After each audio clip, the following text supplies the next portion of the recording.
Hello everyone, today we talk about how to fix the app of Reface. Here we go to settings, then we click on apps.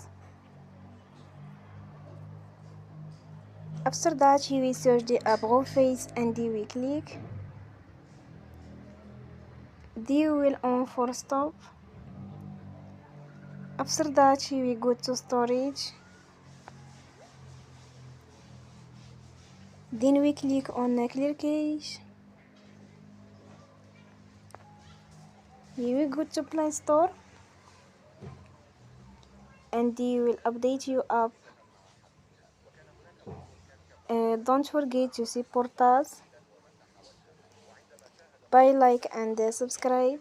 See you next time and thank you for watching.